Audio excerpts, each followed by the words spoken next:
Halo, selamat sore Sobat Cuan. Ini langsung rame. Apa kabarnya Sobat Cuan? Semoga hari Jumatnya sehat selalu dan penuh berkah. Karena IHSG-nya hari ini hijau. Hari ini kita mau ngobrolin terkait dengan untung rugi short selling. Seperti biasa kalau hari Jumat ketemu sama aku di segmen Cuan curhat bareng Sobat Cuan. Jadi di segmen kali ini tuh waktunya kalian mau nanya saham, mau nanya instrumen investasi lain, atau sekedar mau curhat atau mau berbagi insight juga sama Sobat Cuan yang lainnya, boleh banget.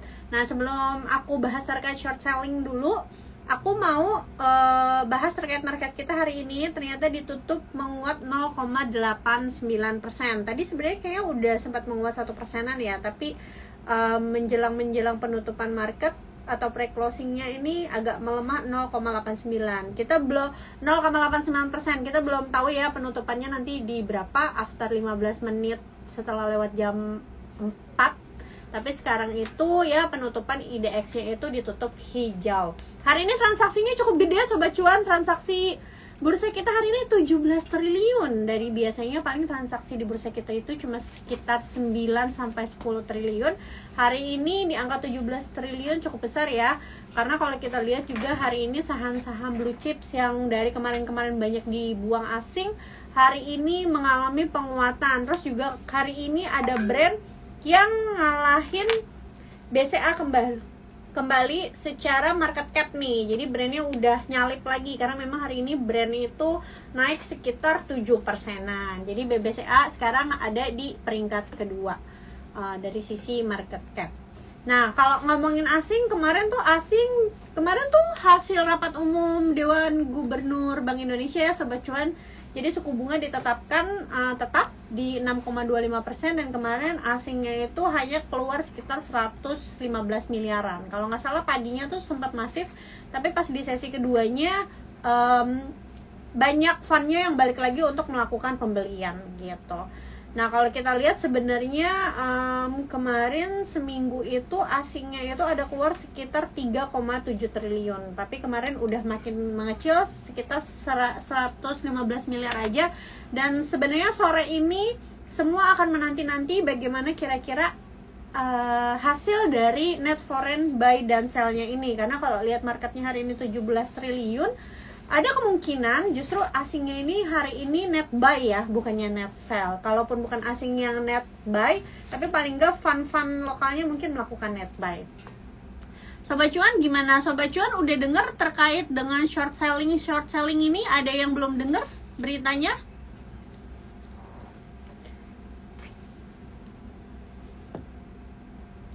Ada yang udah dengar atau ada yang udah tahu? Jadi short selling ini apa? Jadi short selling ini rencananya mau diberlakukan nanti tanggal sekitar bulan Oktober tahun 2024. Nah, untuk Sobat Cuan, nah itu Mas Yogi udah tuh katanya. Jadi untuk yang belum tahu, short selling itu sebenarnya aksi jual atau aksi nge-short sebuah saham. Jadi di mana sebuah pihak bisa meminjam saham ABCD di pihak lain, yang dimana nantinya saham ini akan dijual di harga tinggi dengan harapan harga sahamnya turun, dan ketika nanti harga sahamnya turun dibeli kembali sama si peminjam, dan setelah dibeli kembali sahamnya akan dibalikin ke yang punya lembar sahamnya gitu. Jadi misalnya aku sebagai pihak yang mau melakukan short selling. Nah, aku nggak punya sahamnya kan, misalnya saham ABCD. Nah, aku pinjam ke broker atau misalnya sekuritas yang udah punya saham ABCD tersebut. Tapi biasanya yang dipinjam itu adalah saham yang udah dibeli di harga bawah. Jadi contoh misalnya saham itu sekarang harganya ada di 200 perak. Tapi si sekuritasnya tuh sebelumnya udah beli duluan misalnya di harga 150 perak. Nah, aku tahu nih si sekuritas ini punya saham ABCD ini di harga 150 perak, harga marketnya sekarang 200 perak. Nah, aku mau pinjem nih ke si sekuritas ini. Saya pinjem dong sahamnya mau saya jual di harga 200 dengan harapan harganya turun. Ketika harganya nanti turun lagi sampai ke bawah 150, si short sellernya akan membeli kembali saham tersebut terus dibalikin lagi ke market. Nah, nanti keuntungannya adalah dari selisih harga jual belinya itu sendiri gitu. Nah, ini ada pertanyaan dari Mas Nanang, short sellingnya kayak main future non? Iya, tapi kan kalau misalkan kayak di future, misalkan katakan di kripto gitu ya, kita kan nggak perlu minjem, nggak perlu secara langsung minjem barangnya orang lain dulu kan.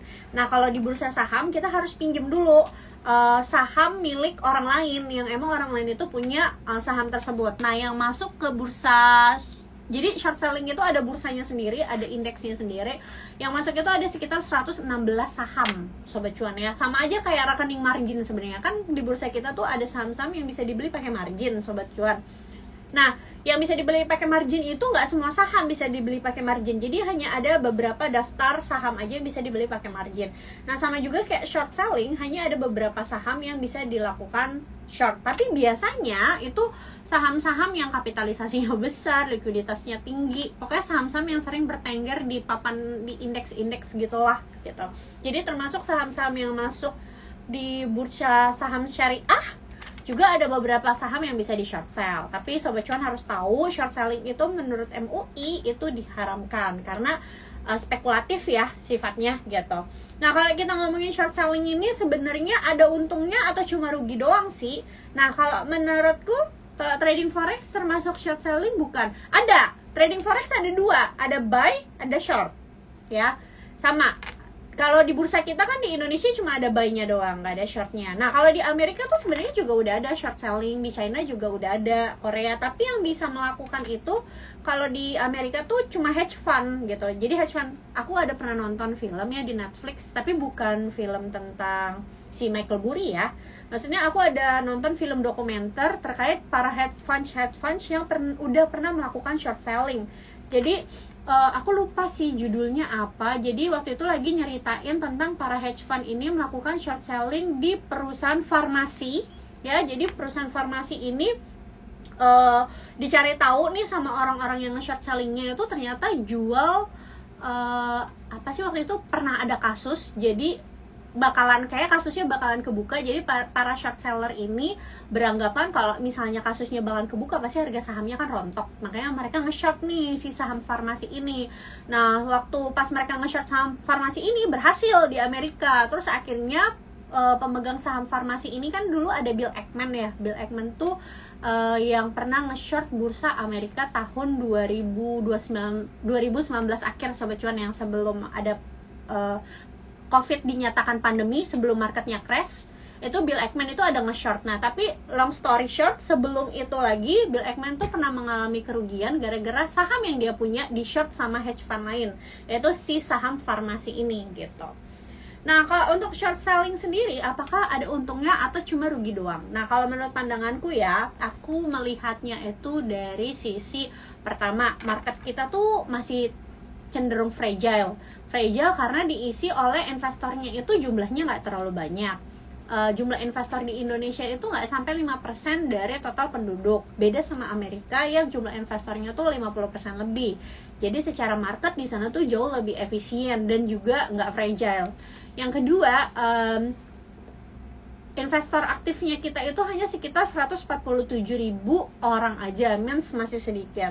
Lalu ditambah lagi kayaknya tuh bukan edukasi ya, pengetahuan. Secara pengetahuan investornya itu masih banyak yang sukanya itu view-nya tuh jangka pendek gitu ya. Beda sama di market luar. Mereka itu walaupun banyak trader tapi banyak juga investornya gitu yang benar-benar hold keras kayak gitu.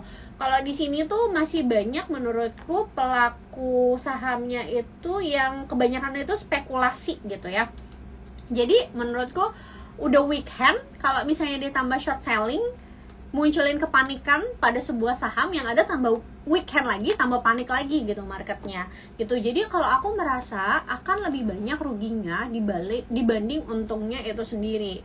Karena bayangin deh, kalau udah marketnya harga sebuah saham lagi turun terus udah banyak yang panik, ditambah short selling lagi, ya tambah panik lagi. Terus yang kedua, kenapa ini merugikan untuk beberapa investor, terutama investor retail? Karena yang bisa short selling saham itu adalah orang-orang yang bisa memenuhi syarat-syarat tertentu. Dan kalau Sobat Cuan tahu, kalau kita mau melakukan short selling, itu kita harus ada uang jaminan. Uang jaminannya itu 50 juta. Terus juga ada bunga ya, bunganya tuh macam-macam, ada dari 20%-an menurutku. Jadi Sobat Cuan tahu dong, orang-orang atau pihak-pihak yang bisa melakukan short selling adalah mereka-mereka yang punya uang atau modal yang cukup besar dibanding rata-rata dana yang diinvestasikan oleh investor-investor gitu. Jadi dampaknya adalah ini tuh cuma bisa menurutku merugikan mereka-mereka yang nggak bisa melakukan short selling. Bayangin dong kalau misalnya ada orang yang benar-benar mau investasi jangka panjang, dia lagi enak-enak gitu ya hold saham, sedangkan dia nggak punya kapasitas atau nggak punya kemampuan untuk melakukan short selling. Tiba-tiba saham yang dia pegang di short gitu sama pihak lain gitu.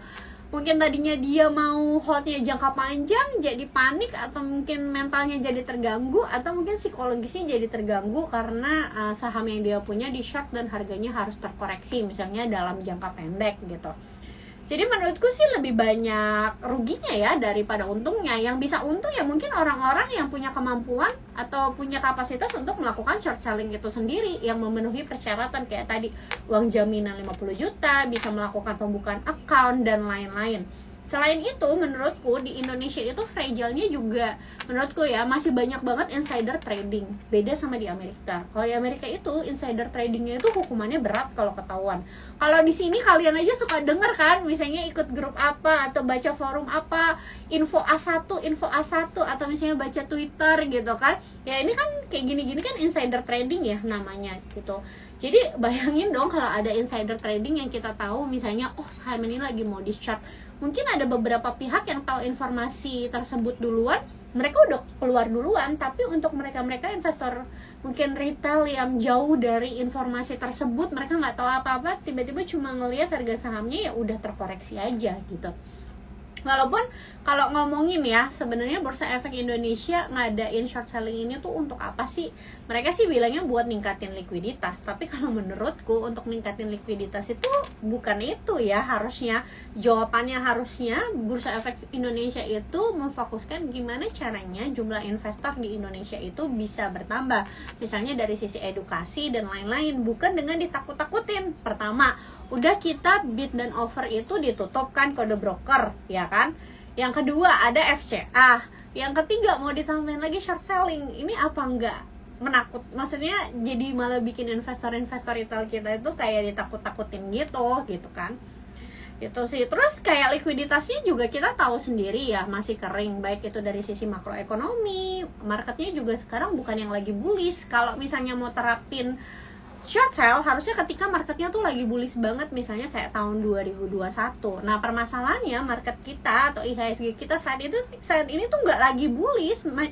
Banyak perusahaan yang bahkan valuasinya udah murah, tapi karena nggak ada likuiditas harga sahamnya tuh susah naik. Paling yang bergerak itu saham-saham 1, 2, 3 saham yang market cap gede aja yang bisa naik gitu. Jadi bayangin kalau udah likuiditasnya kering kayak gini, ditambahin lagi sama short sell gitu ya, takutnya malah likuiditasnya tuh tambah kering lagi. Terus belum lagi dari faktor lokalnya sendiri, kita tuh lagi masa transisi kan antara presiden lama ke presiden baru. Jadi kecenderungannya pasti banyak orang yang punya uang besar atau fund atau big money gitu, mereka kan cenderung wait and see dulu sambil menunggu kira-kira nanti kebijakan-kebijakan yang dilakukan atau ditetapkan oleh presiden baru tuh seperti apa aja gitu. Ibaratnya masih banyak yang wait and see, terus malah kalau Oktober udah diberlakukan kayaknya sih menurutku kurang urgent aja gitu. Kecuali kalau kita marketnya lagi kayak bursa teknologinya Amerika yang lagi all time high dan lain-lain, ya itu nggak apa-apa ya. Ini kita aja cenderung bearish kan. Apalagi saham-saham blue chipnya gitu banyak banget yang bearish gitu. Terus ya kalau Sobat Cuan tahu di China itu juga sempat ada short selling, tapi sekarang juga lagi mau dikaji ulang karena justru malah bikin bursa sahamnya itu rontok, sama seperti di Korea. Jadi di Korea tadi bahkan aku baca mereka kan tadinya ada short selling, tapi sekarang lagi dilarang tuh short sellingnya sejak akhir tahun 2023. Dilarangnya itu sampai bulan Maret tahun 2024 karena mungkin Korea sendiri juga menganggap ya sekarang bukan waktu yang tepat untuk melakukan short selling karena bursanya sendiri juga di emerging market itu kan Asia ya. Di emerging market tuh memang juga lagi banyak tantangannya gitu. Sekarang likuiditasnya dikit, paling likuiditasnya larinya di Asia tuh cuma ke India doang gitu deh. Nah, jangan lupa kalau misalnya short selling itu juga haram. Jadi sobat cuan yang Islam mungkin bisa dipertimbangkan lagi kalau misalnya mau melakukan short selling. Sobat cuan, ada yang mau nanya terkait saham hari ini? Ini kita ngelihat Big Bang hari ini banyak yang menguat ya. Cuma mungkin ada yang tanya, ini penguatan Big Bang tuh apakah memang sudah rebound atau belum ya? Gitu. Nah, sobat cuan kalau mau nanya tulis di kolom question box ya. Jadi untuk Big Bang sendiri hari ini tuh kayak ada BBCA ya. BBCA itu hari ini memang breakoutnya itu dari sideways ya, dan ini memang potensi membentuk double bottom namanya. Tapi sayangnya kalau kita mau ngomongin terkait chart pattern ya, double bottom itu perubahan pattern dari downtrend berubah menjadi uptrend. Nah, sebuah trend mau berubah atau reversal itu perlu membutuhkan yang namanya volume. Jadi volumenya itu harus tinggi juga. Jadi kalau sobat cuan sekarang ngelihat di chart nih, BCA udah breakout ya, double bottom. Nah, tapi permasalahannya adalah volumenya itu sudah tinggi atau belum. Jadi ibaratnya dorongan di breakoutnya itu sudah kenceng atau belum. Karena kalau misalnya dorongan di breakoutnya itu nggak gitu kenceng, itu akan cenderung jadi false breakout. Kalau misalnya false breakout tuh maksudnya gimana Kak Olive? Ya bisa potensi turun lagi. Kalau turun lagi jadinya nggak double bottom alias cuma sideways aja gitu. Jadi untuk kayak BBCA gini hari ini juga sebenarnya ini BBCA tuh kena resistance trendline ya sobat cuan. Jadi jangka menengahnya BBCA itu secara trend dia itu downtrend. Jangka menengah ya, kalau jangka panjang kan masih uptrend. Jangka menengahnya itu downtrend. Nah ada yang namanya resistance trendline. Nah hari ini harga sahamnya itu lagi mentok resistance trendline-nya. Kita lagi mau nungguin nih kira-kira minggu depan dia masih bisa lanjut menguat atau enggak. Kalau ngelihat volumenya kayak gini, aku sih nggak pede ya minggu depan dia masih bisa melanjutkan kenaikan atau enggak. Kalau masih nggak pede tuh gimana Kak Olive? Berarti kalau yang punya sahamnya hold aja, tapi kalau baru mau masuk wait and see dulu ya, karena volumenya tidak mendukung.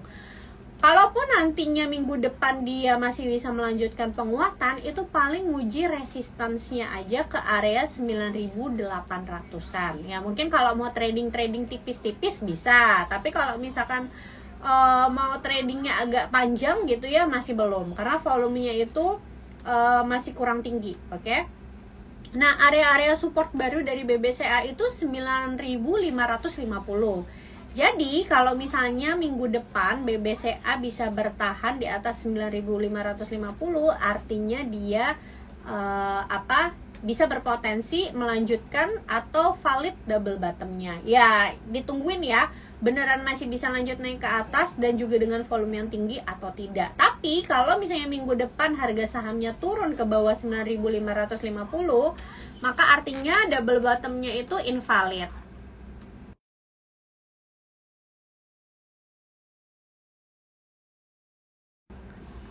Oke, lanjut. Nah, untuk BRI gimana? BRI 2 hari ini candlenya bagus. Nih kalau 2 hari candlenya hijau kayak gini, itu disebutnya Marubozu. Marubozu tuh candle yang full warnanya hijau. 2 hari ini candlenya Marubozu. Kalau hari Senin depan Marubozu lagi, itu secara teknikal analisis itu berarti candlenya candle reversal ya. Nah, cuma masalahnya hari ini sama juga mentok di resisten. Tapi yang bagusnya dari BRI adalah dibanding BCA tadi, volumenya itu lebih tinggi dibanding volumenya BCA. Nah, kalau kita lihat BRI ini secara trendline hari ini juga dia udah breakout dari resisten trendline-nya dengan volume yang tinggi. Maka minggu depan akan ada potensi melanjutkan penguatan. Resistance selanjutnya adalah di area 4.600 untuk BBRI. Sobat cuan bisa perhatikan ya. Kalau misalnya 4.600-nya dia nggak bisa lewat, maka kecenderungannya dia akan melanjutkan sideways lagi balik ke 4.300. Jadi area-area rawannya BRI itu adalah 4.600. Dia harus bisa lewat level ke atas 4.600 sampai 4.620 baru dia bisa dikatakan reversal ya, atau berubah dari tadinya downtrend menjadi uptrend. Emang kalau misalnya dilihat ya, sekarang itu wilayah-wilayahnya BBRI itu lagi di area demand-nya sekali gitu, di area support kuatnya sekali. Sobat cuan, ada yang mau tanya emiten lain atau aku lanjut emiten lainnya? Bank Mandiri tuh mirip ya sama BCA, potensi double bottom. Kalau BCA tadi udah breakout resistance, kalau Bank Mandiri belum, baru mendekati area resistance-nya untuk Bank Mandiri. Nah sayangnya Bank Mandiri tuh ninggalin gap di area 5.950. Kecenderungannya kalau volumenya tadi dia open tuh nggak terlalu tinggi, kecenderungannya minggu depan itu dia akan nutup gapnya dulu di sekitar 5.950. Oke, untuk Bank Mandiri. Ini nggak ada yang mau nanya nih, ada yang mau nanya emiten, nanti udah mau bubaran baru nanya nih.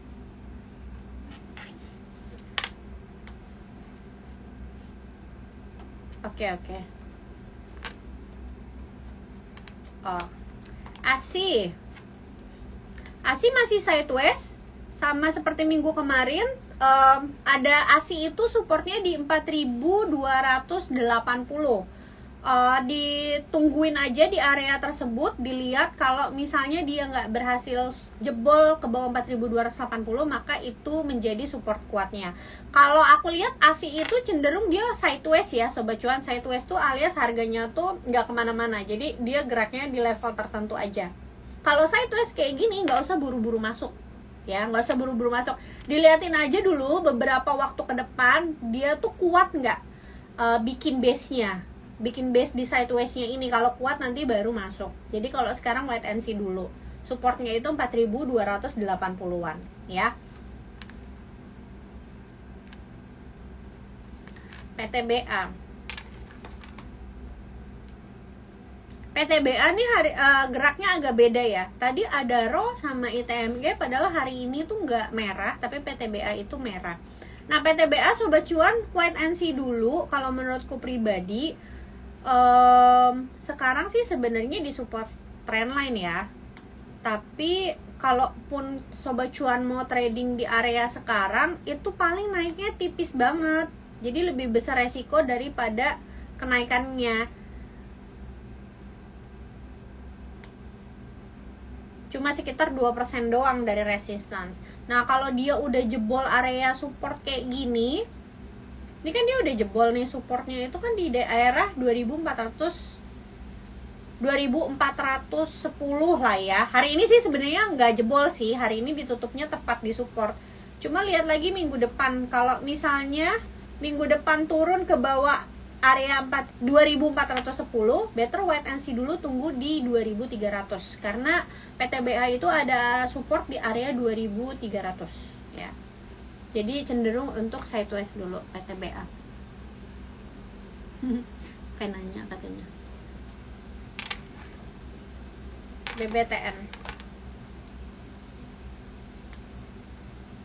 BBTN lagi di resistance,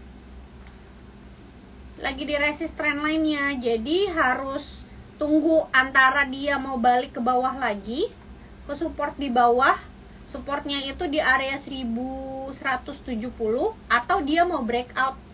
Nah kalau misalnya dia breakout itu perlu ngelewatin daerah 1290.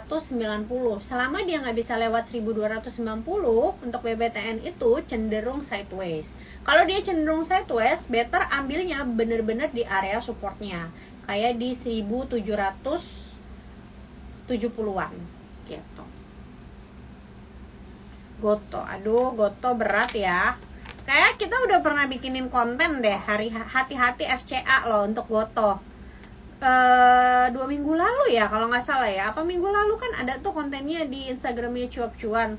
Gotoh hati-hati FCA, karena kalau harga saham sekarang bahkan udah dirubah ya peraturannya. Tadinya kan 6 bulan ya, sekarang 3 bulan di area harga di bawah 51 means itu harga 50 selama 3 bulan itu bisa langsung masuk papan FCA gitu.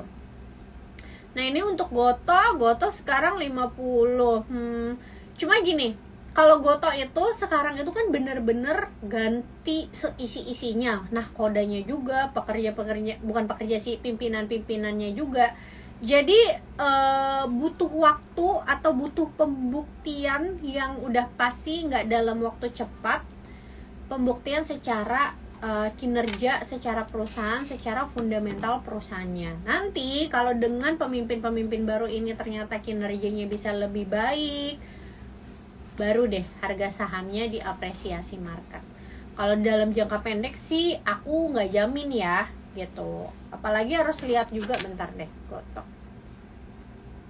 Sekarang itu jumlah investornya udah berapa banyak, karena saham biasanya kalau jumlah investornya tambah banyak itu agak susah digerakinnya. Oh, ini per bulan Mei 2024 udah ada 14.000 sih yang keluar dari saham ini. 14.000 akun ya keluar dari saham Gotoh. Nah tergantung di 14.000 orang yang keluar ini ditampungnya sama siapa, dikumpulinnya sama siapa. Apakah pindah ke 14.000 orang lainnya atau pindah ke beberapa orang aja yang emang mereka kumpulin barangnya untuk nanti mereka gampang tariknya. Nah itu yang kita nggak tahu. Jadi kalau misalnya udah terlanjur sangkut pun di harga 50 kan nggak bisa jualan juga ya Sobat Cuan. Ya mau gimana, better nunggu aja. Semoga nanti kalau misalnya ada tarikan bisa kalian jadiin kesempatan untuk buang barang gitu.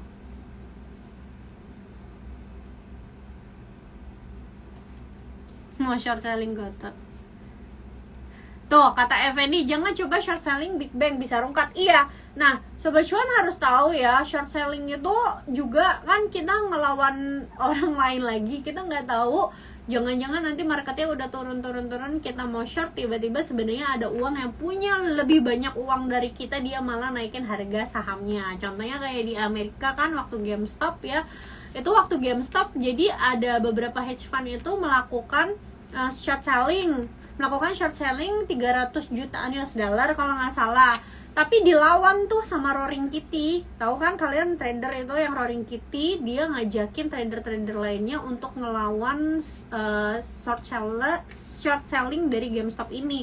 Jadi sama si Roaring Kitty and pengikut-pengikutnya itu harga sahamnya GameStopnya malah dibeli. Akhirnya harga sahamnya bukannya turun malah naik, dan akhirnya si hedge fund yang melakukan short selling GameStop ini harus mengalami kerugian sekitar 1,4 miliar US dollar gitu.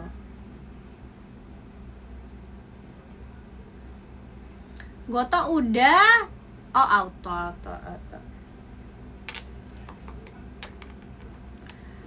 Auto sama MPMX ya, bagus mana?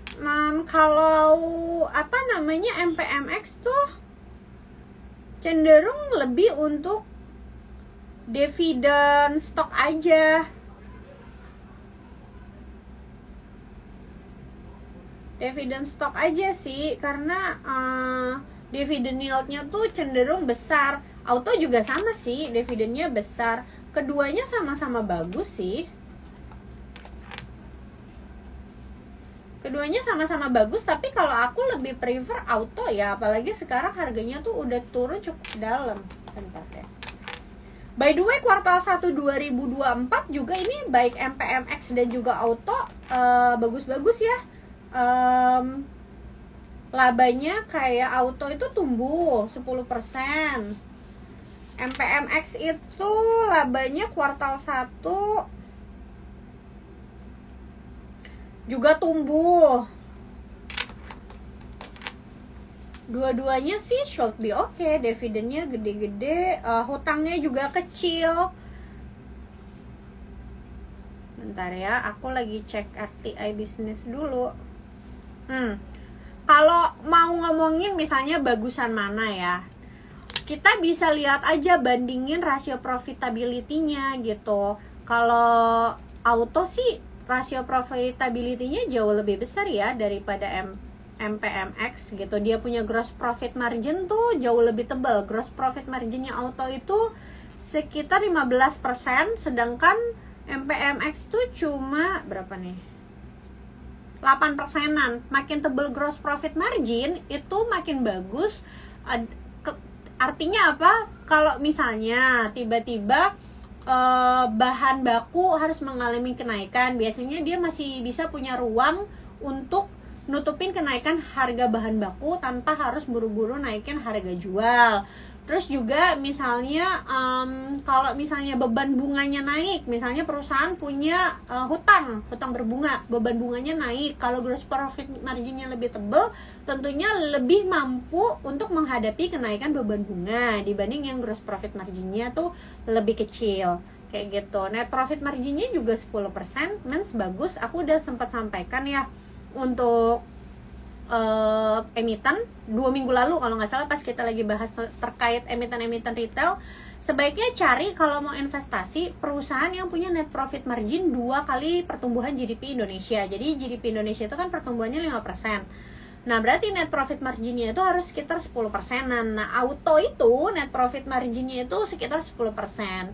MPMX itu sekitar 5%-an aja. Secara hutang juga jauh lebih rendah auto dibanding dengan MPMX, tapi hutangnya MPMX juga cukup rendah dan cukup sehat gitu ya, cuma debt to equity ratio-nya tuh nggak sampai 50% gitu. Jadi kalau aku ditanya, kalau aku lebih prefer si auto ya, apalagi dia punya moat juga lebih kuat karena gerainya itu kan jauh lebih banyak.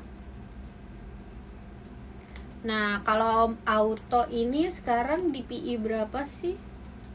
PI-nya tuh 4 kali, PBV-nya 0,6 kali. Itu coba kita lihat ya, valuasinya sekarang itu sudah murah atau belum. Kita cek. Oh, auto itu sekarang belum, kalau berdasarkan PBV standar deviasi ya Sobat Cuan. Jadi PBV standar deviasi itu untuk kita melihat valuasi sebuah perusahaan berdasarkan historinya dia, 5 tahun terakhir kah, 10 tahun terakhir kah. Kalau aku biasanya pakai datanya 5 tahun terakhir. Jadi kita melihat saat ini harga saham dari emiten itu tuh PBV-nya itu lagi murah atau mahal berdasarkan historinya. Nah kalau aku lihat di sini auto itu datanya sekarang PBV-nya itu lagi wajar aja, jadi belum murah. PBV 0,6 kali itu untuk auto itu nggak yang murah, tapi lagi di level wajar. Nah kalau Sobat Cuan mau dapetin auto di harga yang lebih murah secara valuasi, itu baru dianggap murah kalau dia ada di PBV 0,5 kali. 0,4 sampai 0,5 kali. Jadi makin turun ke bawah 0,4 ya berarti makin murah lagi. Tapi kalau mau dapetin ke bawah harga 0,4 itu baru kejadian kayak tahun 2020. Means waktu itu pas pandemi Covid ya. Jadi kalau keadaannya sekarang sih daya beli emang menurun ya, tapi nggak lagi Covid, mungkin kita bisa nawar-nawar di PBV 0,5 kali. Nah PBV 0,5 kali tuh di harga berapa Kak Olive? Kita tinggal lihat aja BVPS-nya berapa. Oh BVPS-nya 2.864 dikali 0,5 kali, hasilnya adalah 1.430 kalau mau menganggap auto itu valuasinya murah secara PBV standar deviasi. Nah sekarang kan masih 1.800-an, jadi kalau mau investasinya agak panjang, dapetin harga yang lebih murah, Sobat Cuan harus wait and see dulu gitu, sampai ke mungkin baru bisa dicicil ya. Mungkin kalau nungguin banget di PBV 0,5 takutnya belum ke situ juga Kak Olive, gimana ya, mungkin bisa mulai cicil di harga 1.550-an ya untuk auto buat invest jangka panjang. Kalau ke di 1.500 dividend yield-nya tuh berarti bisa berapa ya, bisa 10% lebih dibagi 1.550 bisa 11% kalau Sobat Cuan mau nunggu auto di 1.550 150 untuk investasi jangka panjang. Dividend yield 11% lumayan gede loh.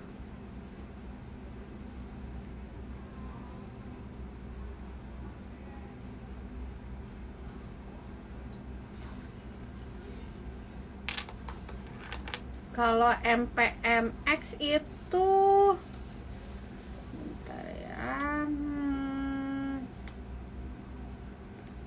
Coba kita lihat MPMX berapa PBV-nya sekarang. Sama 0,67. Kita lihat ya berdasarkan PBV standar valuasi, standar deviasi. MPMX tuh udah tergolong murah atau belum ya?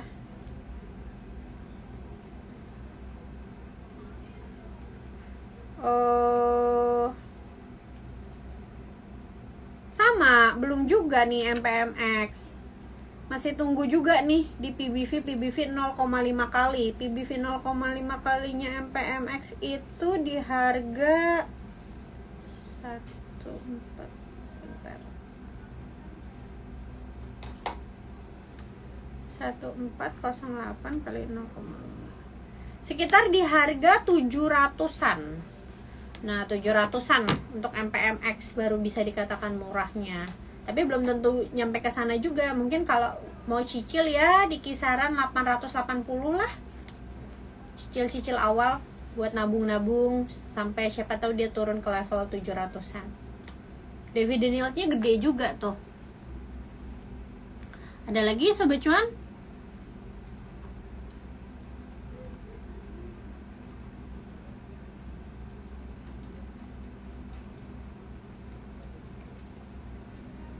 Ada lagi nggak? Kalau nggak ada nanti kita akhirin nih live-nya.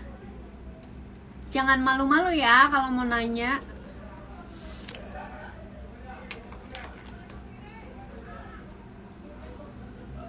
Oh, BDMN. Tadi juga aku udah sempat ngintip sih saham ini. Bank Danamon based on technical masih potensi ke harga, kalau aku lihatnya ya, ke harga 2.200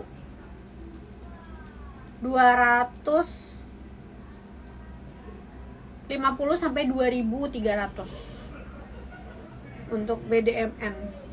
Jadi BDMN supportnya saat ini ada di level 2.400. Tapi kalau misalnya dia tembus ke bawah 2.400, itu bisa lanjut ke 2.250 sampai 2.300.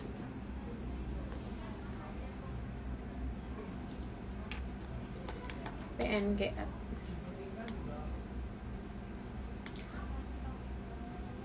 BNGA nih ada potensi melanjutkan penguatan nih minggu depan. Mungkin bisa nguji area 1.780.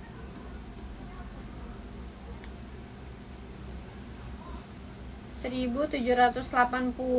Kalau sekarang wait and see bisa nguji 1.780, tapi abis itu kalau misalnya nanti IHSG-nya nggak kuat ya, asingnya masih pada outflow, bisa jadi nanti dia lanjutin pelemahan lagi sampai ke 1.650. Jadi cenderung sideways aja sih dari level 1.630 sampai 1.775. Tadi udah view Big Bang di awal. Mungkin aku ulang aja ya. Untuk Big Bang hari ini memang candlenya bagus-bagus, kenaikannya bagus udah 2 hari ini sih. Kayak BCA itu udah breakout bikin double bottom. Terus kayak BRI itu 2 hari ini candlenya bagus. Bank Mandiri juga hari ini gap up. Hanya saja bisa jadi ini penguatannya itu hanya dead cat bounce aja, alias cuma rebound secara teknikal doang, nantinya bisa melanjutkan pelemahan lagi. Kenapa aku bilang demikian? Karena volumenya itu belum terlalu besar. Jadi kalau kita mengharapkan saham-saham Big Bang ini dia bisa reversal, itu harus disertai dengan volume yang cukup tinggi juga. Kalau volumenya nggak cukup tinggi, takutnya ini cuma penguatan sementara, nantinya melanjutkan pelemahan lagi. Tapi kalau aku lihat, kalaupun nanti misalnya dia melemah, itu cenderung lebih ke sideways aja, nggak bikin all time low baru gitu. Jadi kita tunggu hari Senin. Kalau misalnya BCA-nya mampu bertahan di harga 9.550 ke atas dengan volume yang bagus, maka bisa ada reversal. Tapi kalau misalnya turun minggu depan, itu ya berarti bisa lanjut ke 9.000-an lagi, jatuhnya itu sideways ya.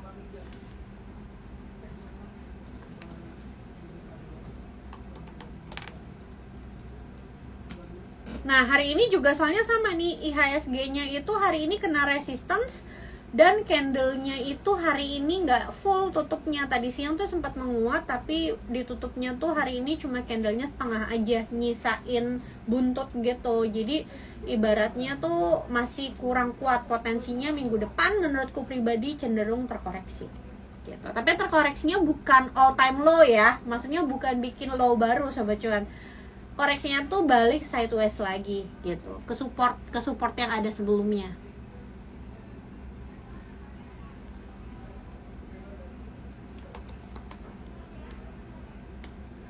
Oh, SMDR. SMDR hari ini sebenarnya lebih karena keseret market aja sih. Marketnya hari ini lagi hijau, jadi banyak saham-saham yang keikut dia hijau. Secara volume aja hari ini tipis banget. Kalau misalnya chartnya hijau tapi volumenya tipis, itu berarti kan sebenarnya demand-nya sedikit ya. Jadi ada kecenderungan sebenarnya kenaikannya itu belum tentu bertahan lama gitu. Jadi ada potensi hari ini juga ada di resistance ya, SMDR. Kalaupun minggu depan mengalami penguatan, itu paling cuma ngetes area resistance-nya di 315. Tapi kalau aku ngelihat kayak gini, malah ada potensi minggu depan itu ada koreksi dulu sampai ke harga 290 untuk SMDR.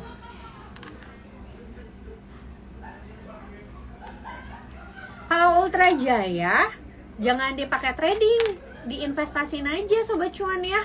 Apalagi kan sekarang udah ada makan siang gratis tuh nanti gitu. Jadi bagus untuk emiten susu-susuan gitu. Nah cuma harga belinya aja paling yang harus diperhatiin. Untuk Ultra Jaya itu 1650 sih sampai 1700 itu baru jadi area yang menurutku oke untuk sobat cuan pantau gitu. Karena kan cenderung dia harganya itu dalam jangka panjang sideways ya gitu. Based on fundamental juga perusahaan ini kan bagus. Terus prospeknya juga kalau makan siang gratisnya beneran berjalan juga prospeknya akan bagus gitu. Harga sahamnya dibandingin Cimori juga nggak terlampau mahal. Tapi balik lagi, ada juga perusahaan-perusahaan yang valuasinya udah mahal bisa tambah mahal lagi ya. Contohnya kayak BCA gitu kan, Nvidia gitu. Jadi kadang memang ada investor-investor yang tidak terlalu memikirkan valuasi, sebuah valuasi. Tapi kalau aku pribadi, aku kadang masih mikirin valuasi gitu. Paling enggak belinya tuh nggak mahal-mahal banget, minimal di harga wajar. Karena kalau terlalu mahal banget, aku tuh takut banget kayak Unilever gitu loh sobat cuan. Sekalinya nanti kinerjanya nggak ngejar pertumbuhan harga sahamnya, malah kalau nggak growth lagi kinerja perusahaannya, harganya tuh koreksinya tuh jauh lebih dalam lagi gitu. PTBA tadi udah sayangku. PTBA wait and see dulu ya, wait and see dulu. Kayaknya masih bisa lanjut melemah untuk PTBA. Harum masih downtrend sih. Masih downtrend. Hari ini juga lagi ada di area resisten kecilnya. Harum harus bisa breakout dulu kalau menurutku. Harum itu kalau udah bisa breakout ke atas 1180 masih lebih oke. Kalau di harga sekarang ini antara harga nanggung gitu loh, antara dia mau balik lagi ke bawah atau mau breakout sekalian gitu. Jadi kalau kamu mau trading, better nungguin dia weakness, buy on weakness di 1050 atau tunggu dia breakout di atas 1180. Itu untuk Harum ya, disclaimer on. Oh, ini pertanyaannya bagus dari Ivan. Kalau save USD-nya sekarang itu menurutku enggak dulu. Harusnya kemarin. kan beberapa minggu lalu tuh sempet ya yang sempet turun ke area 15.900-an. Nah itu baru boleh, kan waktu itu juga aku udah sempat ngomong kan, USD tuh bakalan ada melemah sebentar dulu, itu waktunya nanti kalian beli sebelum dia naik lagi. Nah itu tuh waktu itu harusnya pas dia sempat koreksi ke 15.900-an. Tapi kalau sekarang menurutku sih nggak dulu ya gitu, karena terlampau tinggi sih 16.400. Nantilah tunggu ada pelemahan sedikit ke 16.200-an. Ke 16.200-an. Oke Sobat Cuan, udah lewat 15 menit waktunya. Kita sudahi dulu hari ini live-nya. Nanti Sobat Cuan yang ketinggalan live kita dari awal bisa tonton siaran ulangnya di Instagram cuap_cuan.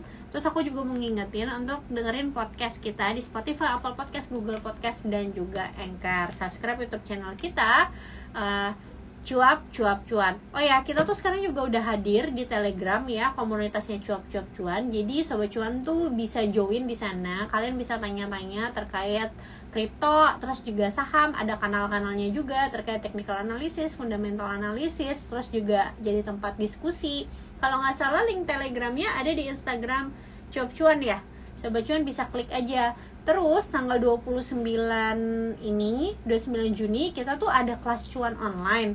Diadain 1 hari, dimana materi yang kita berikan itu terkait dengan pengenalan investasi saham, cara analisa fundamental analisis, cara analisa technical analysis, dan kalian bakalan dapetin e-sertifikat kalau misalnya ikutan. Harganya tuh murah banget, cuma 50.000 aja, dan juga ada recording. Jadi kalau Sobat Cuan misalnya mau daftar tapi Kak aku tanggal 29-nya tuh tapi kayaknya nggak bisa join, ada siaran ulangnya nggak?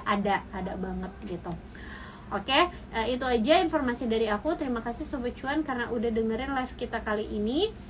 Aku pamit undur diri. Aku Olivia Luz, Financial Expert CNBC Indonesia. Bye-bye.